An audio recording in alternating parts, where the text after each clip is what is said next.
Hello guys and girls, I hope having a wonderful. The last time weekly का 3rd March cover किया था. Today we are going to take up right from there. Okay, वहीं से हम start करके 6 cover करेंगे आगे का next Friday या coming Friday. Okay, so as you can see on my screen, I have covered, I have separated the news in several portions ताकि it's easier for us to remember and understand. ऐसे hodgepodge way में it's not very convenient. ठीक है, तो सबसे पहले we are going to look into national as well as international. उसके बाद बैंकिंग, अवार्ड्स, डिफेंस करके जो जो इम्पोर्टेंट आते जाएंगे, जो जो इम्पोर्टेंट चीज एग्जाम पॉइंट ऑफ व्यू जो आ सकती है, पूछी जा सकती है, स्पेशली लॉ एंट्रेंसेस, उस हिसाब से I have picked up the current affair. Okay, so first of all, in the international news, or rather it's national news as well, Danish crown prince and princess. So Danish crown के Denmark के basically जो crown prince है Frederik Andre Henrik Christian and the crown princess, her name is Elizabeth, they have visited, they had come to 26th of Feb से 2nd of March तक का उनका, they were visiting several places including Agra. तो ministry of external affairs ने अपने statement में किया था कि basically Danish Prince and princess have visited. अब ये सब विजिट क्यों करते हैं, रॉयल्स या कुछ कंट्रीज के प्रेसिडेंट्स, प्राइम मिनिस्टर, ये सब विजिट क्यों करते हैं? बेसिकली एक दूसरे के कंट्रीज को, जैसे हमारे कंट्रीज के भी हमारे एक्सटर्नल अफेयर्स के मिनिस्टर जाते हैं, प्राइम मिनिस्टर जाते हैं, कभी कभी प्रेसिडेंट भी जाता है.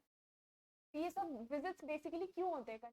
आपस में रिलेशनशिप स्टैब्लिश करने के लिए, या फिर रिलेशनशिप ऑलरेडी इस्टेब्लिश्ड है उसको बेटर करने के लिए, स्ट्रेंथन करने के लिए, और वही इनके विजिट का भी एम. इंडिया और डेनमार्क की जब हम बात करें तो they have always had a good relation, मतलब हाई लेवल टॉक्स कंटिन्यूस बने रहे. प्लस डेनमार्क के साथ हमारा काफी हिस्टोरिकल लिंक भी जुड़ा हुआ है. निकोबार आइलैंड, जो अंडमान एंड निकोबार आइलैंड है ना, तो जो निकोबार आइलैंड वो 1800 समथिंग में डेनमार्क की टेरिटरी में तब उन्होंने टेक ओवर किया था, till it was later on sold to British. British को फिर सेल या हैंड ओवर कर दिया गया था निकोबार आइलैंड्स. तो उस हिसाब से भी कल्चर वगैरह में काफी ज्यादा intermingled, there are historical links as well as both the countries, Denmark और इंडिया में काफी सारे पुराने टाइम से there has been a trend of traditional democracy, democratic countries दोनों, तो ट्रेडिशनल डेमोक्रेसी के लिंक के and plus of course culture and people, both the countries. यहाँ से हम अपने स्टूडेंट्स भेजते हैं एक्सचेंज में उनके, जब हम किसी कंट्री के रिलेशनशिप स्टैब्लिश करते हैं, स्ट्रेंथन करते हैं, तो हम इसी तरीकों से करते हैं कि हम अपने स्टूडेंट्स भेजेंगे, हम अपने जॉब्स करने के लिए लोगों को यहाँ से कंट्री, उनके कंट्री से यहाँ पे आके उनको जॉब देंगे. All these things through people, through culture, cultural exchanges. So India and Denmark has always had a very interesting and rather friendly relationship. Strengthen करने के लिए, रीइंफोर्स करने के लिए डेनमार्क के क्राउन प्रिंस और प्रिंसेस विजिट किया था इंडिया को 26, काफी लंबा टाइम कंसिडरिंग कितना ज्यादा बिजी होते हैं सारे high level. During their visit Denmark crown prince Frederik Andre Henri will hold a meeting with the vice president, जो कि जगदीप कार है, वाइस प्रेसिडेंट के साथ meeting. he will address the opening session of India Denmark Partners for Green. सबसे specially किस चीज पे बात करने आए थे वो, partners for green and sustainable progress. इसके ऊपर एक ओपनिंग सेशन था इंडिया और डेनमार्क का कि how we both the countries are going to partner together, एक साथ काम करेंगे, एक तो सस्टेनेबल प्रोग्रेस के लिए, सस्टेनेबल डेवलपमेंट के लिए, और ग्रीन मतलब क्लाइमेट चेंज जो हो रहा है उससे डील करने के लिए, कार्बन एमिशंस जो है उन कम करने के लिए दोनों कंट्री एक साथ पार्टनर अप करके फिर काम. इस चीज को लेके एक ओपन डायलॉग हो रहा था, सेशन स्टार्ट हो रहा था, ओपनिंग में भी एड्रेस दिया. ठीक है, he will also meet President Draupadi Murmu, of course. The Ministry of External Affairs, ME, in its press release, ज़्यादातर time press release ministry of external affairs या जो भी रिलेटेड मिनिस्ट्री होती है वो करते हैं, क्योंकि डायरेक्टली प्रेस बहुत ही कम ऐसा डायरेक्टली वो किसी फॉरेन डेलीगेट से डायरेक्टली बात करने काफ़ी कम, तो रिलीज किया जाता है कि प्रेस कॉन्फ्रेंस का उतना ज़्यादा टाइम भी नहीं, काफ़ी कम टाइम के लिए विजिट कर. In its press release, noted further India and Denmark as vibrant and open democracy, their common values of a rule-based international order and convergence of views on significant multilateral issues. India और Denmark के बहुत सारी common चीजों में एक ये रहा है वर्ल्ड लेवल पे peace and friendly relations maintain करने के इंटेंशंस थ्रू आउट। कंट्रीज तो सारी की सारी इसके बारे में बात करती हैं, बट थ्रू आउट इस रिलेशन को मेंटेन करने का इंटेंट डेनमार्क और इंडिया ने दिखाया। तो उससे एक होता है ना, एक कंट्री पे भरोसा होता है, हाँ भाई ये सिर्फ बोलते नहीं है, करना भी चाहिए, ठीक है। तो उसके बारे में ये बोला जा रहा है, the visit is expected to further strengthen, मतलब और ज्यादा मजबूत करेगी, एंड इनहांस मतलब ग्रोथ भी लाएगी, to close and friendly ties between India and Denmark. Okay, in the next news, president Murmu to launch catch the rain 2020 campaign. Catch the rain तो हम सीधा हिंदी में ट्रांसलेट करें तो इसका मतलब होता है बारिश पकड़ना या बारिश को पकड़ो। तो कैच द रेन एक्चुअली में मतलब लिटरल ट्रांसलेशन से ही आया है वो, कि बारिश को पकड़ो मतलब रेन वाटर हार्वेस्टिंग। हमने बचपन में जब हम चैप्टर पढ़ते थे सोशल स्टडीज में, हमने काफी बार पढ़ा है रेन वाटर हार्वेस्टिंग के बारे में, है ना। टीचर पढ़ाते थे कि रेन वाटर हार्वेस्ट में तो बहुत ज्यादा मेस्मराइज हो गई, भाई व्हाट डू यू मीन, बारिश जो आ रही है उसको पकड़ के और हम टैंकर्स भर सकते। It's so easy to actually get water, it is, but it's that difficult as well. मतलब उसको प्योरीफाई करना, एवरीथिंग सब कुछ पास थ्रू करना और इतना एफर्ट डालना रेन वाटर को बड़े एरिया में कैच करने के लिए। एक तो मतलब आप समझ रहे हो ना, बूंद गिरता है एक जगह पे, एक सरफेस एरिया पे, तो कितना बड़ा सरफेस एरिया चाहिए उसको कैच करने। उस चीज के लिए प्रोजेक्ट्स अब बेसिकली ये गवर्नमेंट के नजरों में आ गए काफी टाइम से। तो इस चीज को लेके कैच द रेन, इस चीज को लेके एक कैंपेन लॉन्च की हमारी प्रेसिडेंट ने, द्रौपदी मुर्मू, एक कैंपेन लॉन्च की एज अ पार्ट ऑफ ये जो कमिंग मॉनसून है इसको टारगेट करते हुए एक मास कैंपेन कि run up to the monsoon season. अभी आने वाला है ना, गर्मियां आएंगी मॉनसून, और इनफैक्ट काफी सारे स्टेट्स में तो गर्मियों के टाइम से ही बारिश स्टार्ट हो जाती है ना, और फिर काफी लंबे टाइम तक चलती है। स्पेशली स्टेट्स लाइक महाराष्ट्र, काफी लंबा टाइम यहाँ पे चलता है। तो अगर सोचो जो मॉनसून में बारिश आ रही है तो हम कैप्चर करके उस वाटर को यूज कर सके, कि वाटर टेबल बहुत ज्यादा डिप्लीट हो रही है। वाटर टेबल मतलब ये हमारा अर्थ का जो सरफेस है उसके जो अंडरग्राउंड वाटर होता है, जमीन के अंदर वाटर जो होता है ना, उसको खींच खींच के सब निकाल के यूज कर रहे हैं, लेकिन वो रिप्लेनिश हो नहीं रहा, तो वापस से उतने ही लेवल पे जा नहीं रहा है वापस, जितना उसमें से निकल के यूज हो जा रहा है। वाटर टेबल अगर डिप्लीट हो जाती है या खत्म हो जाती है तो फिर प्लांट्स का खुद से सर्वाइव कर पाना बहुत ज्यादा मुश्किल हो जाएगा, और इनफैक्ट हमारा भी, क्योंकि दुनिया में पानी बहुत सारा है लेकिन फ्रेश वाटर बहुत ही कम है, बहुत कम। मतलब 1%, मतलब अगर एक बाल्टी ओशियन है, एक बाल्टी मतलब मान लो दुनिया का पूरा पानी है, एक चम्मच फ्रेश वाटर है, उस फ्रेश वाटर में वाटर अंडरग्राउंड वाटर भी आ जाता है, क्योंकि डिप्लीट रेन वाटर हार्वेस्टिंग बहुत ज्यादा जरूरी, ठीक है। उसी को मद्देनजर रखते हुए ये कैंपेन शुरू किया। The theme of this years campaign will be source sustainability for drinking water. Source sustainability मतलब जो ड्रिंकिंग वाटर का सोर्स है वो कितना सस्टेनेबल सोर्स हम पकड़ पा रहे हैं। Rain water very very sustainable of drinking water, तो वही थीम ड्यूरिंग जल शक्ति अभियान कैच द रेन 2023। ये आपसे पूछा जा सकता है कि कैंपेन का नाम क्या है, तो उसका नाम है कैच द रेन 2023। थीम पूछी जा सकती है तो थीम है sustainable, source sustainable for drinking water या सस्टेनेबिलिटी फॉर ड्रिंकिंग वाटर, ठीक है। This is the theme, don't confuse between the name of the campaign and the theme, ठीक है, दोनों क्लियर रहने चाहिए दिमाग। The significant role that water plays, अब इसके बारे में जो बात हो रही है ये बहुत ही इंटरेस्टिंग बात, that water plays in the empowerment of women has been acknowledged with the theme Jal Shakti से नारी शक्ति। अब भाई ये क्या बात हो रही है, जल हमको समझ है, क्लाइमेट हमको जल शक्ति समझ में आता है, तो ये सब समझ में आता है कि चलो ठीक है वाटर डिप्लीट हो रहा है, एनवायरमेंट पे असर पड़ रहा है, ये सब चीजें। नारी शक्ति का क्या है, नारी शक्ति आप देखो छोटी छोटी जगहों पे, आप अभी भी तो वहाँ की जो औरतें, बच्चियां, बेटियां हैं, स्कूल गोइंग, वो उनको बोला जाता है, और खास तौर पे ऐसे बहुत ही एरिड कंडीशंस में, डेजर्ट वाले जहाँ पे बहुत दूर वाटर है, ये बहुत ज्यादा दूर है, अपने घर से चल चल के जाना पड़ता है। राजस्थान वगैरह में अभी काफी सारे ऐसे, वहाँ चल के जाना पड़ता है।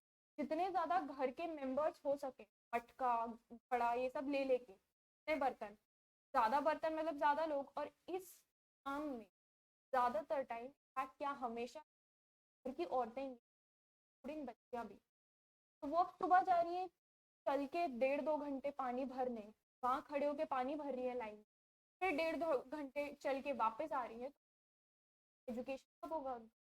और ये हमको ना दिमाग में बहुत ही ऐसा फार फेच लगता है, बट उतना फार फेच है, इज इनफैक्ट डायरेक्टली रिलेटेड। क्योंकि आप कभी भी देखोगे घर में पानी सेव करने का, अब घर में पानी भरने का जो होता है ना, वो हमेशा से it has in a way been delegated to women only. तो उनका इतना ज़्यादा टाइम, एनर्जी, एफर्ट्स सिर्फ पानी कंजर्व करने में, पानी को भरने, पानी को खत्म होने से बचाने में लगता है कि वो अपने लाइफ में मतलब और कुछ करने का, तो इस चीज से बाहर निकलने का सोच भी नहीं। तो अगर इस प्रॉब्लम को सॉर्ट कर दिया जाए इस चीज, तो आप सोचो कितने ज्यादा बड़े लेवल पे विमेन एम्पावरमेंट इमेजिन कर सकते हो आप मे भी नहीं कर सकते क्योंकि आप सिटीज में रहते हैं, हम सब सिटीज। जब मैंने के बारे में पढ़ा था तो मुझसे भी इमेजिन नहीं हो रहा था till I went online, I research on it कि कितने ज़्यादा बड़े लेवल पे अभी भी औरतें जो हैं वो इंगेज होती पानी को भरने में। तो इससे बहुत ज़्यादा बड़े लेवल पे वुमेन एम्पावरमेंट किया आएगा। दैट्स वाई जल शक्ति से नारी शक्ति। ठीक है। President will also confer 18 awards under स्वच्छ भारत मिशन ग्रामीण, ग्रामीण मतलब गांव, जल जीवन mission and national water mission under various categories and release a compendium, मतलब एक साथ किसी चीज को साथ में करके जो रिलीज कर दो, मतलब कंपाइल करके कहते हैं कंपेंडियम, केस स्टोरीज टाइटल्ड स्वच्छ सुजल शक्ति अभिव्यक्ति। ठीक है। तो बेसिकली अवार्ड्स और रिवॉर्ड्स क्यों दिए जाते हैं कि कोई उस चीज को रिलेटेड कोई स्कीम अब गवर्नमेंट ने निकाल दी, अब गवर्नमेंट भी काम करेगी, लेकिन जब लोग सारे मिलकर साथ में काम करेंगे तभी जाके कुछ सब्सटैंशियल अमाउंट में चेंज आ पाएगा। इसलिए अवार्ड्स भी दिए जाते हैं उस एफर्ट को, अगर कोई और एफर्ट कर रहे हैं चेंजेस लाने का, बर्ताव लाने का, तो उनको नवाजा जाता है, उनको रिवॉर्ड किया जाता है, अप्रिशिएट किया जाता है। इसी के अंदर 18 अवार्ड्स उन्होंने अनाउंस किए हैं हमारी प्रेसिडेंट ने, ये कुछ 18 अवार्ड्स के अंदर, इस कैटेगरी के अंदर। ठीक है। Next, world first bamboo crash barrier. सीधा सीधा क्वेश्चन जो एक सटीक सा क्वेश्चन बन सकता है वो है वर्ल्ड का फर्स्ट बैम्बू क्रैश बैरियर किस जगह पे बना, किस सिटी में या किस जगह पे बेस। तो ये बना है कहाँ कहाँ? पहले तो union minister mister Nitin Gadkari ने इनॉग्रेट किया है इसको। फिर इट हैज बीन इंस्टॉल्ड, कहाँ इंस्टॉल किया गया है, कहाँ बेसिकली बनाया गया है? On a highway connecting Chandrapur and Yavatmal districts. अब ये डिस्ट्रिक्ट्स कहाँ पे है? महाराष्ट्र में। ठीक है। तो आपसे ये दो डिस्ट्रिक्ट पूछे जा सकते हैं कि किन दो जगहों को कनेक्ट करते हुए ये बनाया गया है क्रैश बैरियर बैम्बू का जो बना हुआ है, या फिर किस स्टेट में बना है? तो महाराष्ट्र। अब ये क्रैश बैरियर क्या होता है बैम्बू का? जब आप हाईवेज पे, स्पेशली हाईवेज पे जाते हैं तो आपने वहां देखा होगा कि साइड साइड में ना रोड के ऐसे रेलिंग टाइप का बना रहता है, कार चलती है ना, साइड में रेलिंग टाइप का बना रहता है हाईवेज पे स्पेशली, ताकि क्रैश अगर हो तो गाड़ी ऐसे फेंकाकर रोड से ना उतर जाए, मतलब कि रोड से या एक रोड से दूसरे रोड पे ना चले जाए फिर और बड़े लेवल का।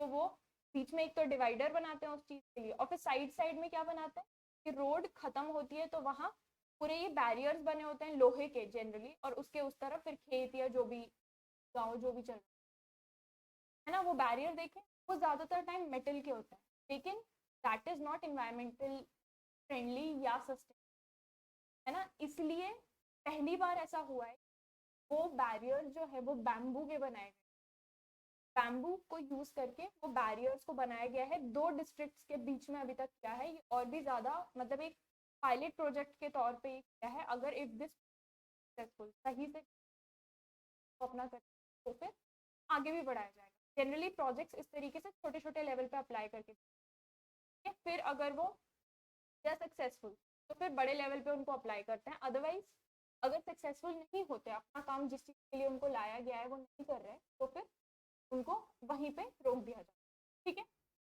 इम्पॉर्टेंट बहुत ज़्यादा इसलिए है बिकॉज उसको ऐसा टर्म किया गया है कि it's world's first such exercise, दुनिया की सबसे पहली।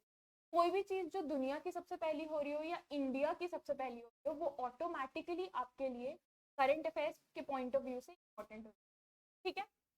Calling it a remarkable achievement for the country and its bamboo sector, he said this crash barrier offers a perfect alternative to steel and addresses environmental.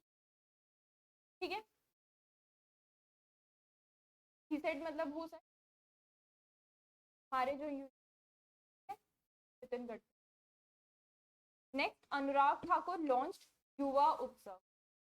अब युवा उत्सव basically आप अगर किसी को बुलाओगे, मतलब युवा खासतौर पे यूथ को बुला के उनको बिठा के प्रवचन दोगे,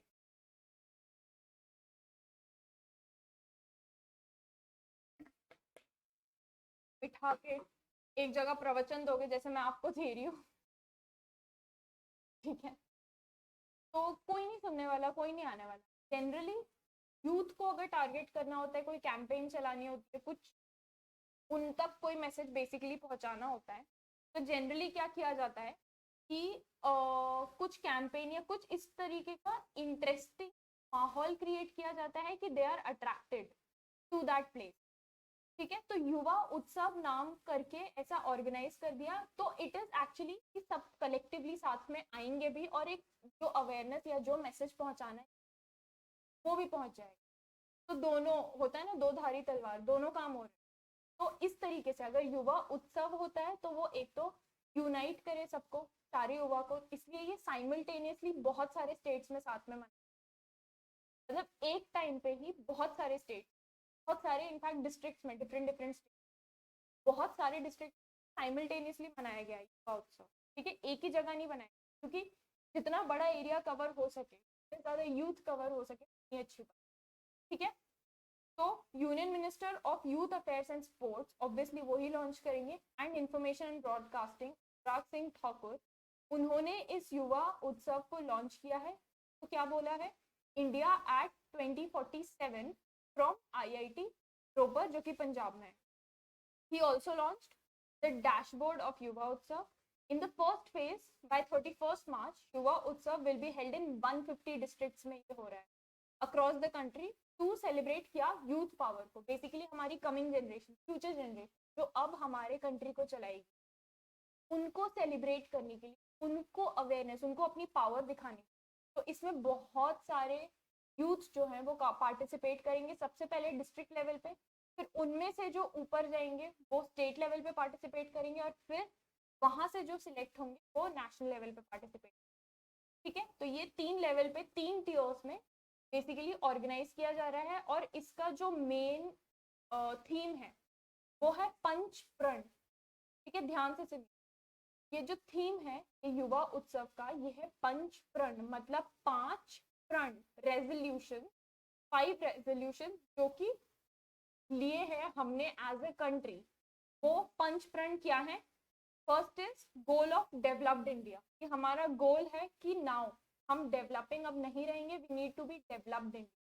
पहली चीज हमने ये प्रण लिया है. ठीक है, 5 प्रण लिया उनमें से पहला ये है. और पंच प्रण क्या है? It is the theme of Yuva Utsav. First is goal of developed India. Second, to remove any trace of slavery और कोलोनियल माइंडसेट. अभी भी कुछ बच गया हो स्लेवरी जैसा माइंडसेट या कॉलोनियल, मतलब जो ब्रिटिश छोड़ के गए थे ना, तब हमारा बहुत ज्यादा माइंडसेट ऐसा फॉलो करने वाला था, वी वर फॉलोअर्स, क्योंकि हमको कभी लीड ही नहीं करने दिया. कहीं पे अगर रूल कर रही है कोई दूसरी कंट्री या कहीं और का रूल है, प्रशासन है, यहाँ पे हमको इतना दबा के रखा गया कि लीडरशिप माइंडसेट आने में बहुत टाइम लगा, खुद के डिसीजंस ले पाए, ऑल दीज थिंग्स, है ना. तो स्लेवरी का माइंडसेट कहलाता है वो, या कॉलोनियल कि उनको फॉलो करेंगे, कुछ और कोई बताए तो फिर फॉलो करेंगे.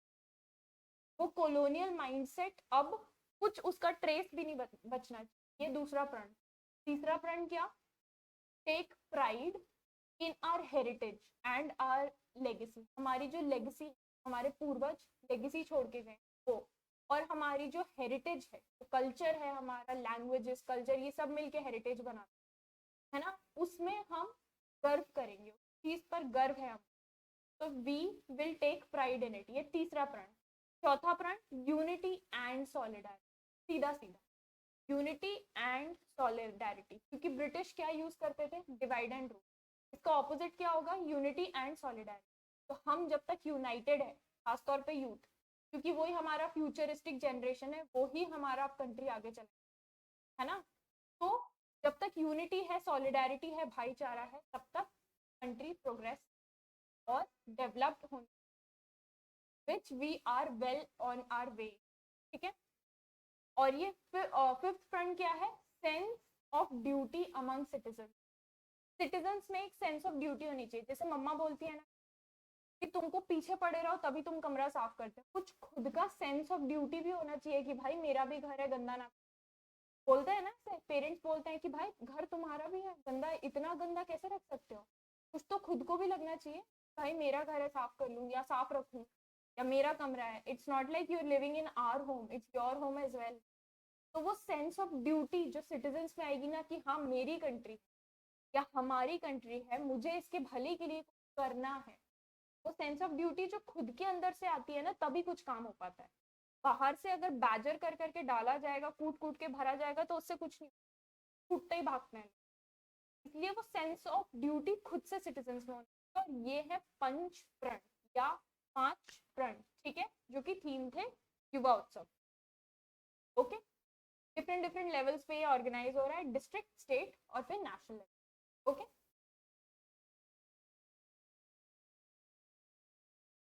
या the next very important thing is कि सुप्रीम कोर्ट ने एक 5 मेंबर कमिटी फॉर्म की, एक्सपर्ट कमिटी रादर, इस पे जो हिंडनबर्ग रिपोर्ट आई है अदानी ग्रुप पे। अब अदानी ग्रुप का जिन्होंने न्यूज देखी होगी, उसने 2.3 समथिंग बिलियंस का आईपीओ निकाला था, initial public offering, basically shares अपने वो पब्लिक को ऑफर किए अपनी कंपनी के, जिसको उनने वापस ले लिया, जिसकी वजह से शेयर प्राइस में एकदम मेल्ट डाउन आया, मतलब बहुत भयानक तरीके से नीचे।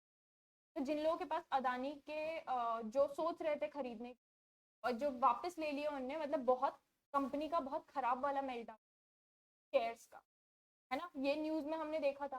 बेसिकली क्या हुआ था, ये सब होने से पहले उनके शेयर, इनफैक्ट शेयर्स जो आईपीओ इशू किया था, इनिशियल पब्लिक ऑफरिंग, उसके भी इशू करने से पहले जनवरी में ही एक ये एनालिटिक्स जो करते हैं, शेयर्स, इक्विटी, डेरिवेटिव्स, ये सबको एनालाइज करते हैं, ये एक ग्रुप है, हिंडनबर्ग ग्रुप। तो इन्होंने एक रिपोर्ट रिलीज की जिसके ऊपर उन्होंने अदानी के ऊपर रिपोर्ट रिलीज, उन्होंने बोला था, बहुत सारी चीजें बोली थी, वैसे बहुत ज्यादा टेक्निकल चीजें भी थी वो, तो बहुत डिटेल में उसमें जाएंगे, बेसिक समझ लीजिए कि एक तो ये बोला था कि देखो यहाँ पे कुछ तो गड़बड़ कर रहे हैं, बेसिक यही था कि कुछ गड़बड़ है, जितना ज्यादा ये प्रॉफिट दिखा रहे हैं ना अपनी कंपनी का, ओवर करके दिखा रहे हैं कि प्रॉफिट इनमें इतना है नहीं। इनफैक्ट इनके कुछ कुछ कंपनी तो ऐसे हैं, सब्सिडरीज इनफैक्ट ऐसे हैं जो कगार पे है लिक्विडिटी, एकदम मतलब बिल्कुल ही प्रॉफिट नहीं कर रहे हैं, बहुत टाइम से कगार पर है कि ये लिक्विडिटी के कगार पे है। और बाकी सारे जगह भी ये जो अदानी ग्रुप है बेसिकली, ये अपना प्रॉफिट बढ़ा चढ़ा के दिखा रहे हैं, कुछ गड़बड़ कर रहे हैं अकाउंटिंग में, अकाउंटिंग को मोड़ तोड़ के इस तरीके से पोर्ट्रे कर रहे हैं कि दुनिया को दिख रहा है कि ये बहुत प्रॉफिट कमा रहे हैं, बट एक्चुअली में ऐसा नहीं है। तो बेसिकली फ्रॉड कर रहे हैं ये, इस रिपोर्ट में उन्होंने मोटा मोटा बोला, ठीक है। और उन्होंने क्या क्या साइट किया था कि पिछले 8 साल में जो अदानी के सीएफओ है, चीफ फाइनेंशियल ऑफिसर, जो कि बेसिकली ये सब चीजों का ध्यान रखते हैं, सीएफओ, पिछले 8 साल में 5 चेंज हो चुके हैं। And this is a huge red flag for a company. किसी कंपनी, अब आप किसी आदमी को देखो जिसको आपको डेट करना हो, आप सोच रहे हो शादी करने के बारे में, आप उसकी देखो कि भाई पिछले 10 साल में इस इंसान की 4 शादी टूट चुकी है, समझ रहे हो, 3-4 शादियां होके टूट चुकी, तो कितना खराब ट्रैक रिकॉर्ड कहलाए। कोई भी इंसान 50 बार 100 बार सोचेगा शादी करने।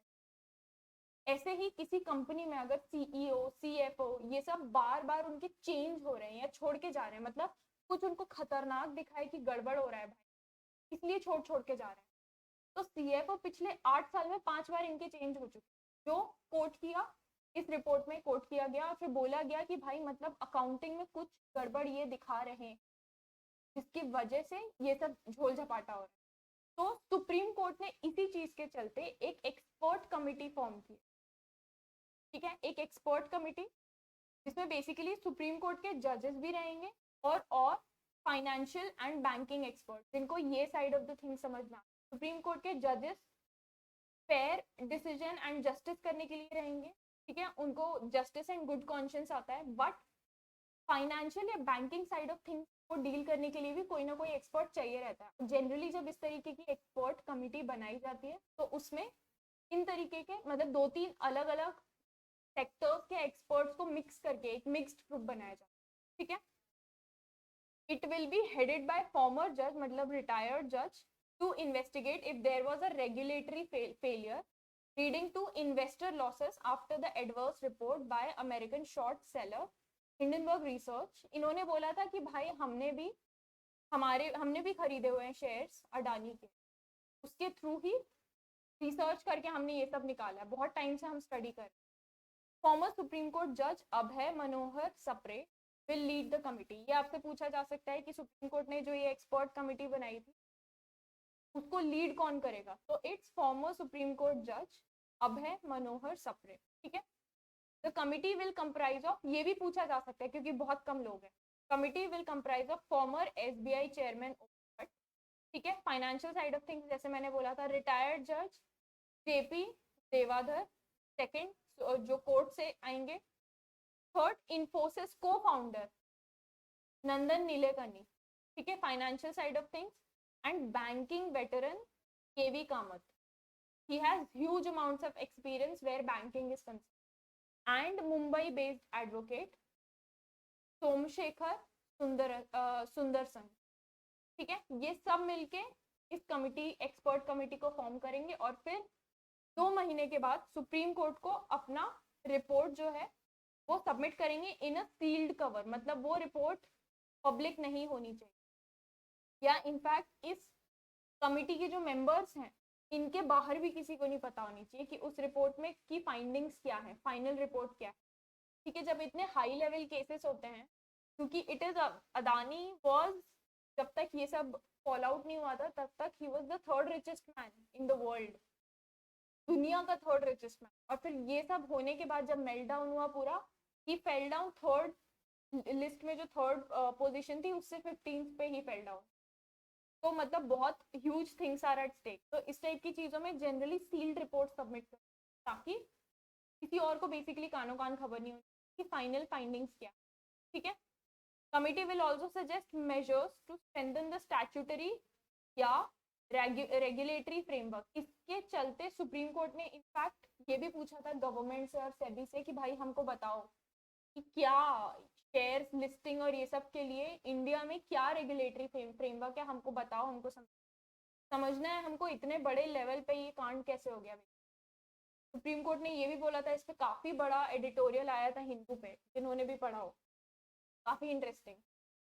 Secure compliance with the existing framework for the protection of investor. The Hindu ने बेसिकली तो सुप्रीम कोर्ट का क्वेश्चन बताया था, सुप्रीम कोर्ट ने ऐसा पूछा है और फिर खुद से पूरा एनालाइज करके जो रेगुलेटरी फ्रेमवर्क एग्जिस्ट करता है इंडिया में स्टॉक मार्केट को से रिलेटेड, तो पूरा एक्सपैंड करके एक्सप्लेन किया कि जनरल मतलब पूरा ओवरलुक मोस्टली तो सारा सेबी करता है वो, और बाकी जितना गवर्नमेंट का इंटरवेंशन है वो सब कुछ लेके एक्सप्लेन करके एक बहुत अच्छा खासा पेज का एडिटोरियल पूरा द हिंदू में।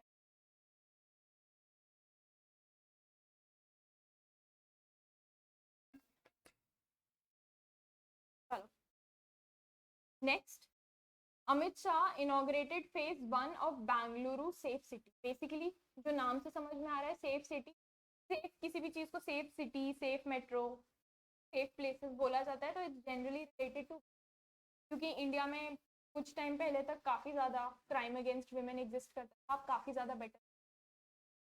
तो Bengaluru safe city project Amit Shah ji ने, हमारे union home minister and cooperation mister Amit Shah है, उन्होंने रिलीज किया ये बेंगलुरु सेफ सिटी। बेसिकली कहाँ बेस्ड आउट ऑफ कहाँ रहेगा, अगर आपसे पूछा जाए कि सेफ सिटी प्रोजेक्ट लॉन्च किया गया है under Nirbhaya scheme. Nirbhaya I hope everyone knows, जो 16 दिसंबर का दिल्ली में बहुत ज़्यादा कन्विक्ट्स को फिर फांसी दी, ये निर्भया केस कहा जा रहा था। उसके बाद फिर निर्भया स्कीम आई, स्कीम के अंडर बहुत सारे छोटे छोटे प्रोजेक्ट लॉन्च किए गए फॉर सेफ्टी ऑफ वुमेन, अलग अलग सिटीज, अलग अलग ऑल ओवर इंडिया में। तो ऐसे ही निर्भया स्कीम के under he Bangalore safe city project launch for safety of women. तो आपसे पूछा जा सकता है कि ये सेफ सिटी प्रोजेक्ट किस सिटी में लॉन्च किया, या फिर बैंगलोर सेफ सिटी प्रोजेक्ट किस स्कीम के अंडर लॉन्च किया गया है, तो इट्स निर्भया स्कीम। ठीक है, कॉस्ट जनरली नहीं पूछी जाती है। At the cost of ₹496 crore to ensure safety of women in Bengaluru.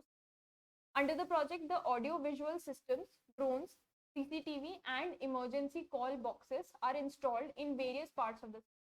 The Home Minister also inaugurated the Vijay Sankalp Yatra of BJP in Bidar.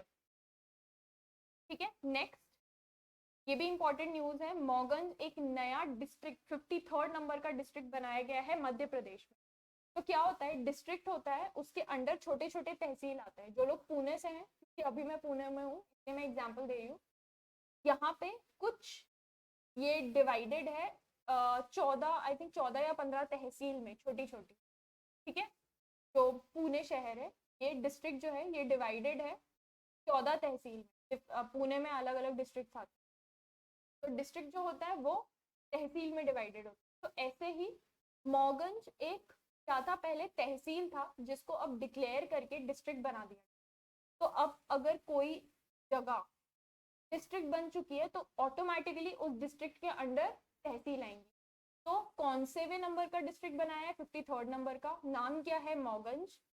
ठीक है, और उसके अंडर अब कौन सी तहसील आएंगी, इट विल हैव 4 तहसील। जो ये नया डिस्ट्रिक्ट बनाया गया है उस 4 तहसील सब उसके अंडर आएंगी। क्या क्या, मौगंज, हनुमान, नाईगढ़ी एंड देवतला। ठीक है, ये सब मेरे को ऐसे पता है क्योंकि I am from MP with a population of more than 6 lakh. ठीक है, तो नया डिस्ट्रिक्ट किसको डिक्लेयर किया है, मौगंज को। कौन से स्टेट में, मध्य प्रदेश में। कौन से वे नंबर का डिस्ट्रिक्ट है ये मध्य प्रदेश, 53rd। मतलब अभी तक 52 डिस्ट्रिक्ट्स थे मध्य प्रदेश में, अब 53। ठीक है, apart from this the chief minister laid foundation stone for projects more than 738 crore, many of which are in Morgan। तब ये डिस्ट्रिक्ट बनाया और फिर बहुत सारे प्रोजेक्ट्स का फाउंडेशन स्टोन ले डाउन किया, इतने सारे करोड़ रुपीस का डिफरेंट डिफरेंट प्रोजेक्ट्स, जिनमें से बहुत सारे प्रोजेक्ट्स मौगंज में भी आएंगे और शायद इसी रीजन से इसको एक district. Chief Minister Shivraj Singh Chauhan also transferred an amount of 605 crore as assistance to bank accounts of 27,000 something beneficiaries under Sambal scheme. अब ये संबल स्कीम बेसिकली क्या होता है, बिलो पॉवर्टी लाइन जो लेबर्स होते हैं या फैमिलीज होती हैं, उनको सरकार ने ऐसा बोला है कि हम 200 रुपीज पर मंथ पे इलेक्ट्रिसिटी। ये सब और किसके अंडर आता है, ये सब किस चीज के अंडर कर रहे हैं, संबल स्कीम। तो it's basically about provision of electricity to the families who are below poverty line, या फिर जो रजिस्टर्ड लेबरर्स होते हैं। ठीक है, अनऑर्गेनाइज उस चीज के लिए भी कुछ 605 करोड़ उनके बेनिफिशियरीज के अकाउंट में transfer, different different bank accounts में। ठीक है, now 2-day millet Mahotsav organized at Agra. Millet से रिलेटेड एनीथिंग, कुछ भी मिलेट से रिलेटेड हो रहा हो, is always going to be important, क्योंकि 2023 has been declared as International Year of Millets। ठीक है, मिलेट्स बेसिकली क्या होते हैं, ग्रास सीड्स होते हैं। ये grass seeds different different types के, जैसे अगर हम इंडिया में, अगर हम हिंदी में जाने जो आप लोगों को समझ में आएगा, रागी, बाजरा, कुट्टू, ये सब ग्रास सीड्स होते हैं। ऐसे बहुत सारे वैरायटी ऑफ ग्रास सीड्स को मिला के हम मिलेट्स कहते हैं। मतलब रागी भी मिलेट है, बाजरा भी मिलेट है, कुट्टू भी मिलेट। ठीक है, और वो बहुत ज़्यादा हेल्थ के लिए बेनिफिशियल होते हैं और बहुत ज़्यादा they are very efficiently grown. तो पानी का कंजम्पशन कम लगता है मिलेट्स को ग्रो करने में, प्लस फर्टिलाइजर्स बहुत ज़्यादा नहीं लगते हैं, तो पानी का कंजम्पशन कम लगता है। तो एरिड एरिया या थोड़े डेजर्ट जैसे एरियाज है वहाँ पे भी उगाए जा सकते हैं। और दूसरी चीज़, they are very high in protein and fibre compare to other grains जो हम कंज्यूम करते हैं डेली, व्हीट, राइस। इनके कंपैरिजन में उनमें फाइबर कंटेंट बहुत ज़्यादा हाई होता है, तो अगेन वेरी वेरी बेनिफिशियल। तो कम कॉस्ट में किसी चीज को उगा लिया जा रहा है जो कि ज्यादा बेनिफिशियल है, तो why not. And India already knew this. हमारे घर में दादी नानी मम्मी इनफैक्ट सब लोग बाजरे की रोटी, रागी की रोटी, ये सब मिक्स्ड आटे की रोटी हम खाते आ रहे हैं, बट बाहर इतना रिकग्निशन नहीं था। तो इंडिया ने प्रस्ताव रखा था कि भाई international year of millets declare किया जाना चाहिए 2020। यूएन बेसिकली हर साल को कुछ ना कुछ चीज को डेडिकेट करके इंटरनेशनल ईयर ऑफ, जैसे लास्ट ईयर था international year of glass, glass मतलब कांच, कि कांच कितना इंपॉर्टेंट है हमको सस्टेनेबल डेवलपमेंट के लिए और क्लाइमेट, क्योंकि प्लास्टिक बॉटल जो हम यूज करते हैं वो रीयूजेबल नहीं होती है ना, यूज एंड थ्रो ही होती है प्लास्टिक में, ना बायोडिग्रेडेबल होती। कांच जबकि इज वेरी बेनिफिशियल, कांच को कितने बार पिघला के वापस बॉटल बनानी है, कुछ भी बनाना है, यू कैन डू दैट। तो इंटरनेशनल ईयर ऑफ ग्लास था 2022। 2023 ऐसे ही इंटरनेशनल ईयर ऑफ मिलेट्स है, इसलिए anything to do with millets is going to be, ठीक है। A 2-day millet mahotsav was organized by the Ministry of Food Processing Industries at Agra, UP. अब यहाँ पे क्यों किया गया? The event was inaugurated by Minister of State for Law and Justice Professor S.P. Singh Baghel. क्यों किया गया?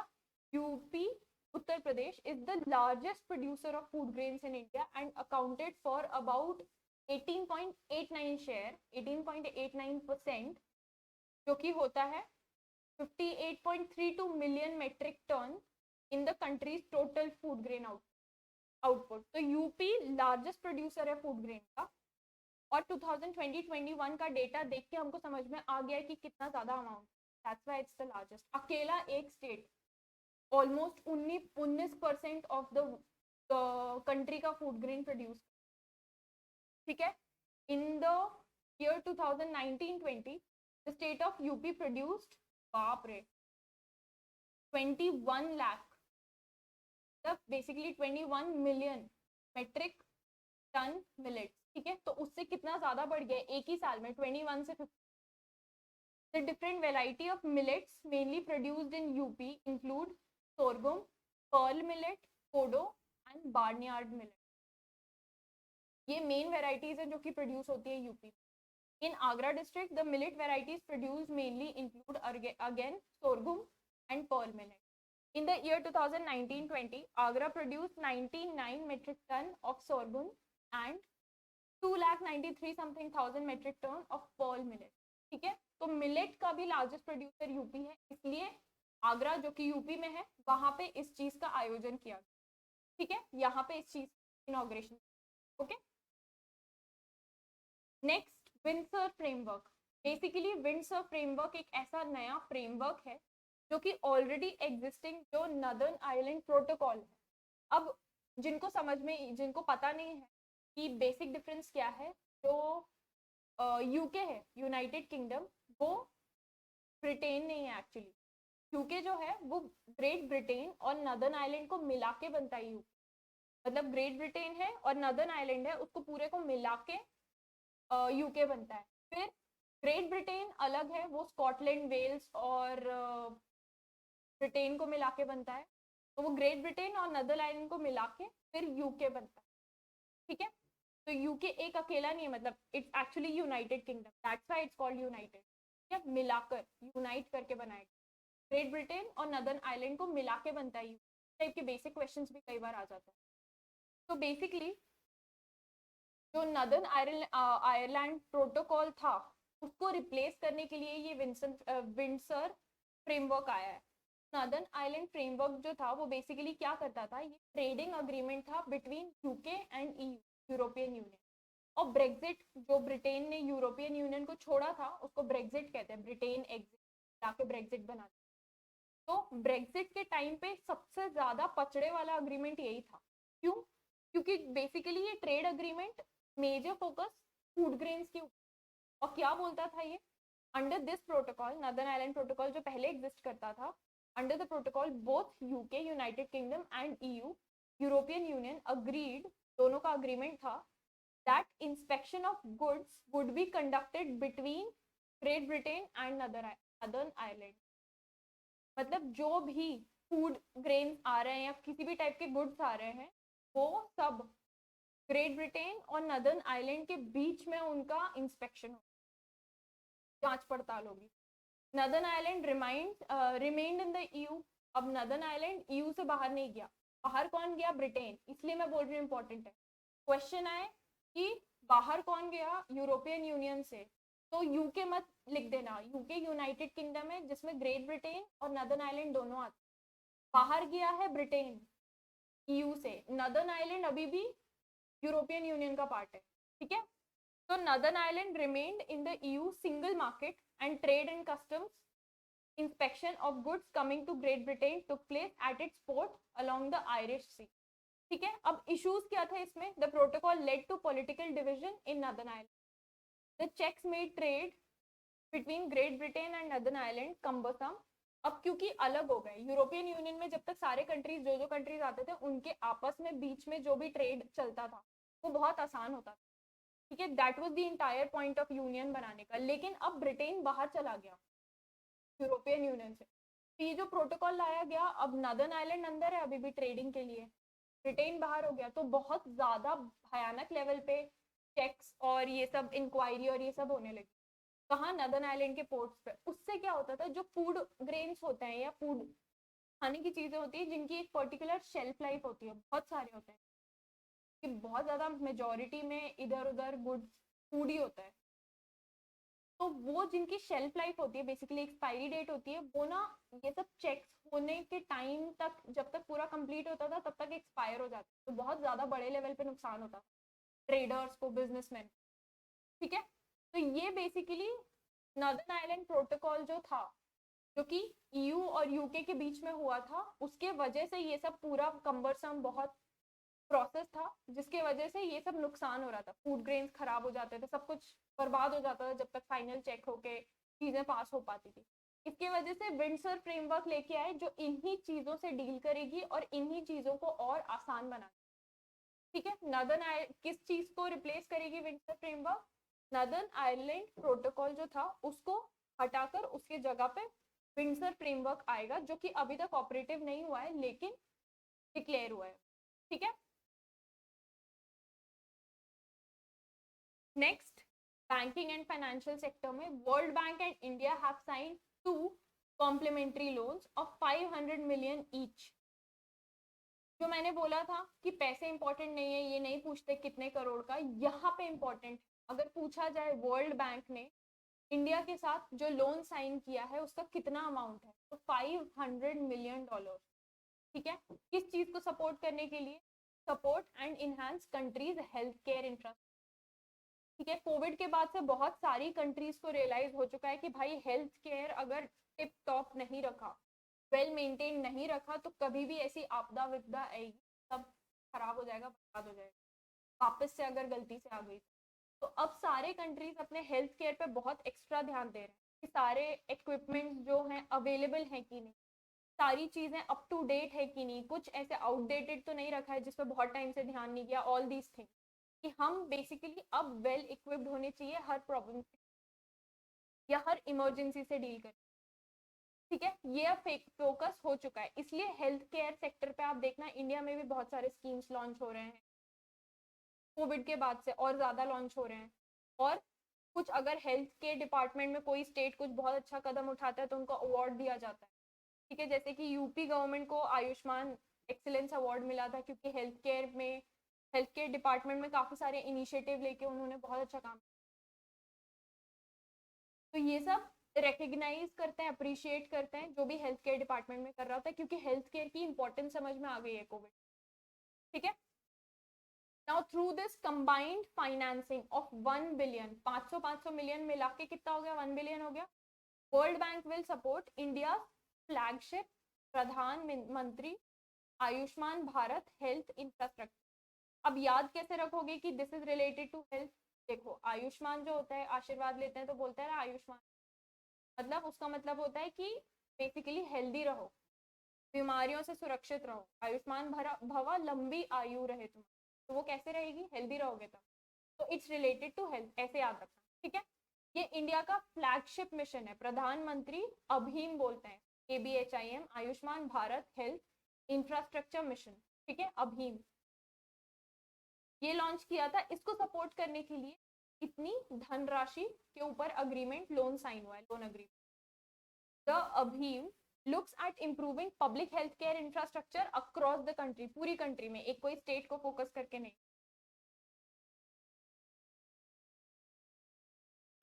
पूरी कंट्री के हेल्थ केयर के इंफ्रास्ट्रक्चर पे यहाँ काम होगा। Both the loans are from International Bank for Reconstruction and Development IBRD, having a final maturity of 18.5 years की मेच्योरिटी है। उतने टाइम में बेसिकली वापस करना है लोन का अमाउंट, इंक्लूडिंग 5 साल का grace period. Grace period basically क्या होता है कि अगर सामने वाला लोन वापस नहीं कर पा रहा है तो इतना 5 साल का और बेसिकली बफरिंग पीरियड कि इस 5 साल में कर दो वापस, तो ग्रेस पीरियड, ग्रेस मार्क्स होता है ना कि 4 नंबर तुम्हारे कम आए तो ग्रेस मार्क्स देके पास करा दे, ग्रेस पीरियड लोन में होता है, ठीक है। One of the loans will prioritize health service delivery in 7 state.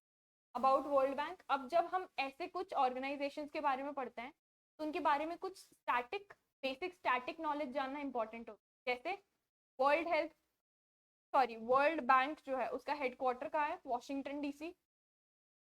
दूसरी चीज, फाउंडेड कब था, 1944। तीसरी चीज, प्रेसिडेंट कौन है इस टाइम पे, अजय बंगा, ठीक है, very easy to remember, Indian origin, ठीक है। वर्ल्ड बैंक का वैसे एक काफी इंटरेस्टिंग टिडबिट है कि वर्ल्ड बैंक का जनरली जो प्रेसिडेंट होता है ना वो डिसाइड करता है, बाकी सारी चीजें फॉर्मेलिटी। हमेशा आज तक के वर्ल्ड बैंक जब से बना है तब से प्रेसिडेंट यूएस के ही रहे, एक्सेप्ट बीच में एक बार एक्टिंग प्रेसिडेंट, प्रॉपर प्रेसिडेंट नहीं, एक्टिंग प्रेसिडेंट कोई बनी थी lady, she was from Belgium. उसके अलावा सारे के सारे प्रेसिडेंट्स आज तक वर्ल्ड बैंक के यूएस के ही रहे हैं, क्योंकि यूएस उस टाइम पे जब वर्ल्ड बैंक बना था सिर्फ एक यूएस ही डेवलपिंग और फ्लरिशिंग था इकोनॉमी, बाकी वर्ल्ड वॉर के जस्ट बाद बना था या वर्ल्ड वॉर के टाइम के अराउंड बना था, तो यूरोप और ये सब एशिया भी इनफैक्ट तो बर्बाद ही था इकोनॉमिकली, फाइनेंशियली, तो वो सिर्फ यूएस था। तो यूएस का 35% स्टेक अकेला यूएस का है वर्ल्ड बैंक, इसलिए मतलब एक तरीके से बोलने को वर्ल्ड बैंक है, पावर मेजॉरिटी पूरा यूएस के पास है, बहुत ज्यादा इक्विटी कैपिटल भी, कैपिटल एक्सपेंडिचर बहुत ज्यादा वो वर्ल्ड बैंक का है जो वो भी यूएस के पास है।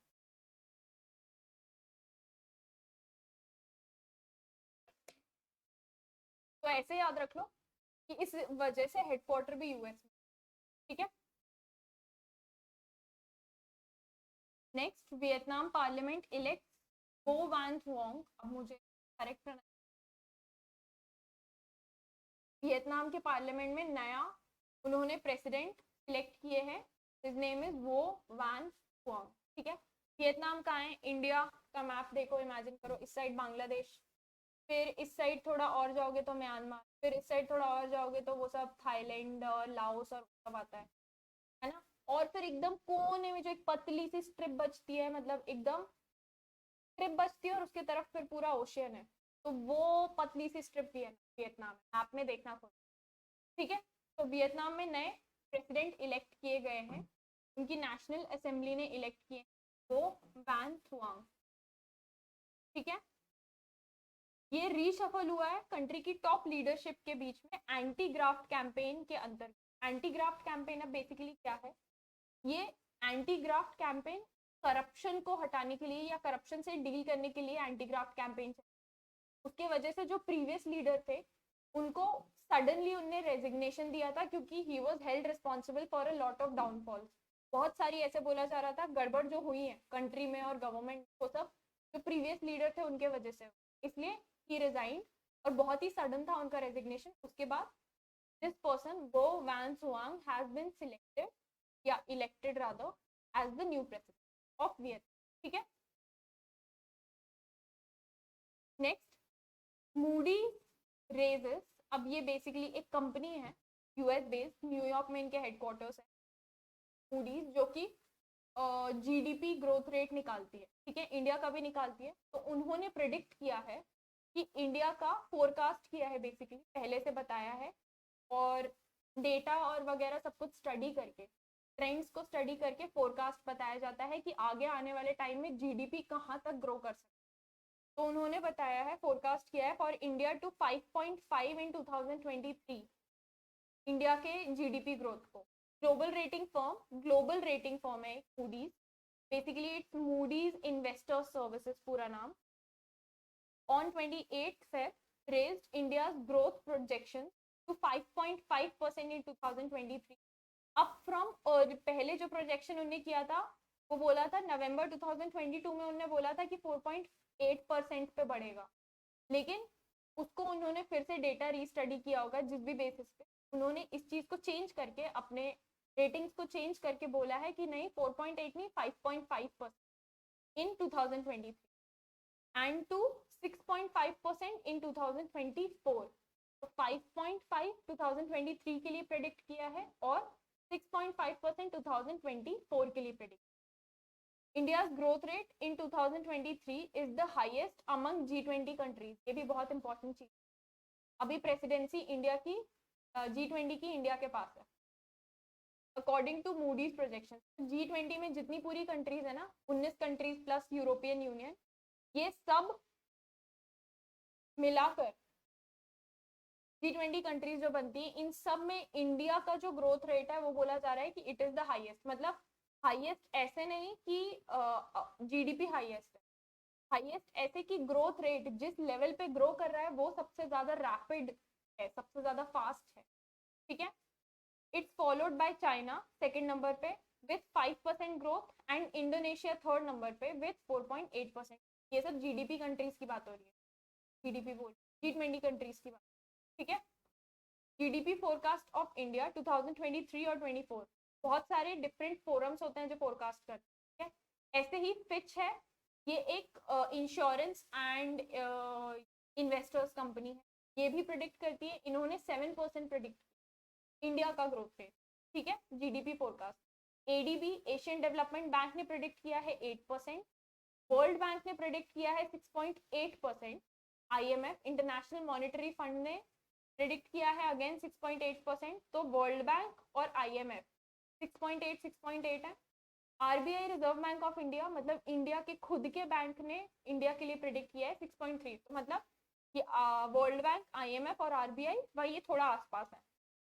बाकी फिच और एडीबी 7 और 8%, और जिसके बारे में अभी हम बात कर रहे थे मूडीज, उन्होंने बोला है 5.5% 2023 के लिए, फिर 2024 के लिए क्या बोला है 6.4%, 6.5%, ठीक है।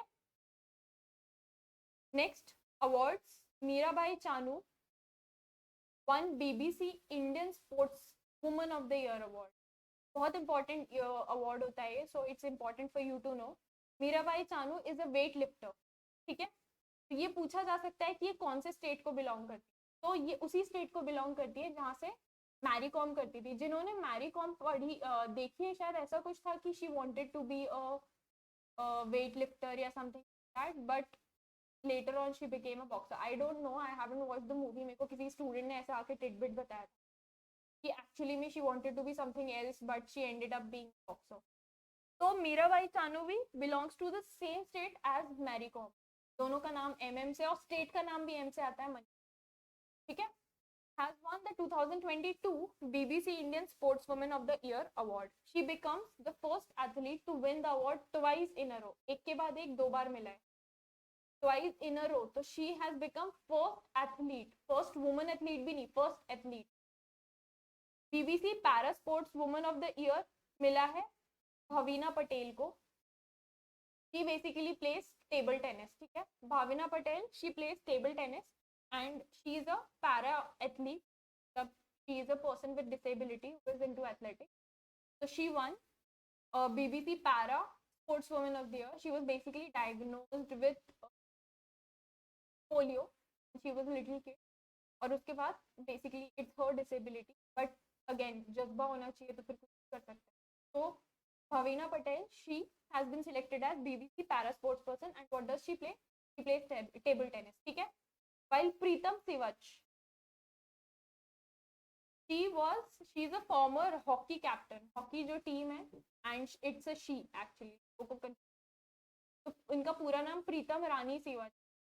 She was a former hockey captain, अभी she is around 48-50 years, and she has been given BBC lifetime achievement.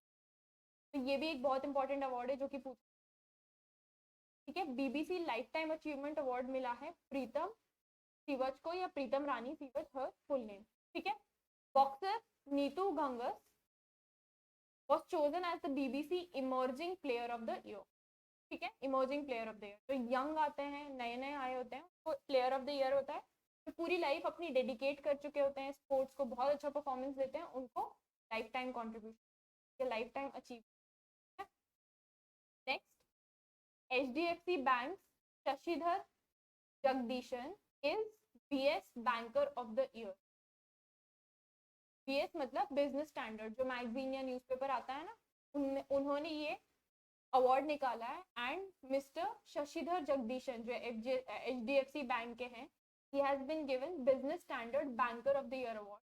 क्यों मिला है इनको? he is basically the managing director and chief executive officer, मतलब MD और CEO दोनों हैं ये HDFC बैंक के, शशिधर जगदीशन। इनके लीडरशिप के under the bank has flourished a lot। he has been chosen as business standard banker of the year 2020 as the lender, मतलब HDFC, lender मतलब जो देता है, पैसे देता है, लोन करता है, तो HDFC के बारे में बात हो रही है। Lender continued it's strong performance under his leadership while successfully navigating through सारे के सारे, बहुत सारे अभी बैंकिंग सेक्टर में टेक्नोलॉजी रिलेटेड चेंजेस हुए, चाहे वो UPI से ले लो या बहुत सारे बैंकिंग सेक्टर में टेक्नोलॉजी से रिलेटेड चेंजेस हुए।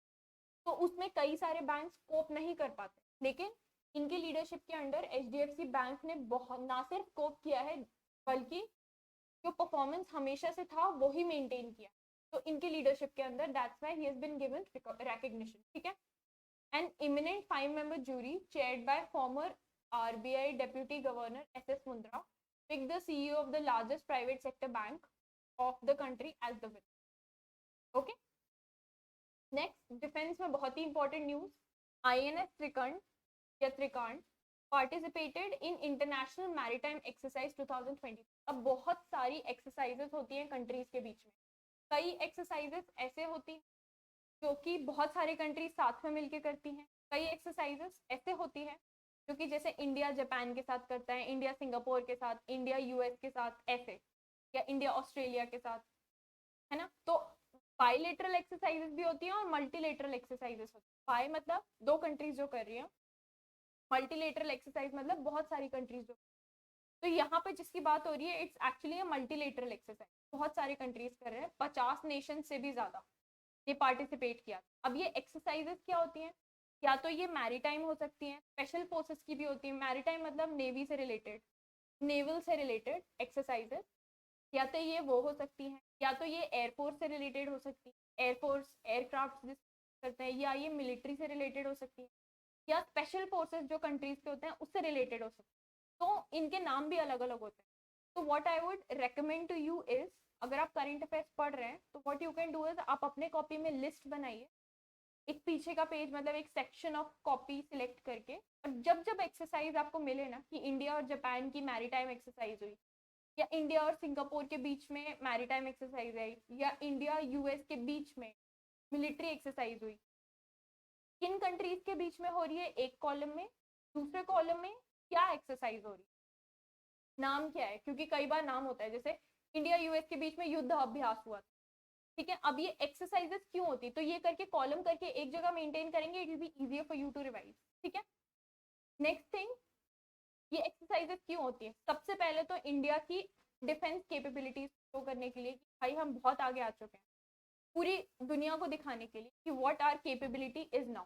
दूसरा क्यों, कि वॉर टाइम के लिए प्रिपेयर्ड रहने के लिए, अपना प्रिपेयर्डनेस दिखाने के लिए, और खुद को भी टेस्ट करने के लिए कि if we are really prepared और नॉट। अब वॉर करके तो प्रैक्टिस कर नहीं सकते, और सीधा भी मतलब बैठे नहीं रह सकते ना, कि सीधा कोई अटैक कर देगी कोई कंट्री बाय चांस हम पे, तो ही जाएंगे जंग के मैदान में, अपने आप को टेस्ट करते रहना पड़ता है ना, उसी चीज को लेकर ये एक्सरसाइजेस होती हैं कंट्रीज की, ठीक है। तो this is a international maritime exercise, ये मल्टीलेटरल है, मतलब इसमें बहुत सारे नेशंस ने पार्टिसिपेट, इसमें इंडिया से किसने पार्टिसिपेट किया है, INS त्रिकंड, INS होता है इंडियन नेवल शिप, ठीक है, इसने पार्टिसिपेट किया है और ये कहाँ हो रही है एक्सरसाइज? गल्फ रीजन में. Participants from over 50 nations and international maritime agencies are participating in the exercise with the common aim of enhancing maritime security and keeping sea lanes in the region safe for maritime commerce. IMX-CE is one of the largest multinational maritime, मतलब multinational multilateral maritime exercises in the world. Earlier in November 2022, INS Trikand had participated in CMF-led operation. मतलब ये पहले भी participate कर चुका है INS Trikand जो India. एक और ऐसे ही नेवल एक्सरसाइज. ठीक है. Next important news is Indian air force transport aircraft exercise again Shinyuu मैत्री. ये नाम से समझ में आ रहा है, जो लोग भी एनिमे देखते होंगे ना उनको तो समझ में आ गया होगा. जापान का जो होता है Shinyuu is a Japanese word, मैत्री इंडियन वर्ड. तो जापान और इंडिया के बीच में नाम सुन के ही समझ. ठीक है. एयरक्राफ्ट एक्सरसाइज हो रही है, मैंने बोला था ना एयरफोर्स से रिलेटेड एक्सरसाइजेस भी होती है with Japan's Air Self-Defense Force. ठीक है. The Indian Air Force along with Japan Air Self-Defense Force participated in exercise Shinyu Maitri. The exercise Shinyu Maitri is being organized on the sidelines of Indo-Japan Joint Army Exercise. Dharma guardian. अब ये क्या है? धर्मा guardian क्या है? Indo Japan joint army exercise. India और Japan की जो army वाली एक्सरसाइज है उसका नाम है धर्मा गार्जियन. इसलिए कॉलम बना के अलग से लिख लेंगे ना तो फिर कंफ्यूजन नहीं होगी कि नेवी वाली कौन सी थी या मैरिटाइम कौन सी थी, एयरफोर्स वाली कौन सी थी और आर्मी वाली कौन सी थी. ठीक है. Which was conducted from 13 Feb 2023 to 2 March. कहाँ पे? कोमात्सु जापान में. यहाँ पे ये पूरी लिस्ट ऑफ एक्सरसाइजेस लिखी. सहयोग कैजिन या कैजिन जो भी जापानीज प्रोनाउंसिएशन, ये इंडिया और जापान के बीच में ये भी होती है. धर्मा गार्जियन भी होती है. शिन्यू मैत्री जो अभी हमने देखा ये एयरफोर्स वाली होती है और जिमेक्स ये नेवीज के बीच में होती है. ठीक है. Next very important thing, 4th March is celebrated as national security. Every year on 4th March India observes national safety या security day. The main aim या goal of the day is to highlight safety measures and ensure that people are aware of them and follow them in order to avoid workplace accidents. In India, 4th of March also marks start of National Safety Week. Workplace पे जो accidents हो सकते हैं उनके बारे में awareness फैलाया जाता है और it is ensured कि people are aware कि इस तरीके के accidents हो सकते हैं workplace, खासतौर पे factories और boilers जो होते हैं. और अवेयर रहेंगे तो they will also be protected from such accident. इसलिए 4th March is celebrated as national security. ठीक है. और नेशनल सिक्योरिटी या नेशनल सेफ्टी वीक भी 4th March से ही स्टार्ट होता है, एक वीक तक कंटिन्यू. इस बार का थीम क्या है 4th March का? Nurture young minds, develop safety culture. ठीक है.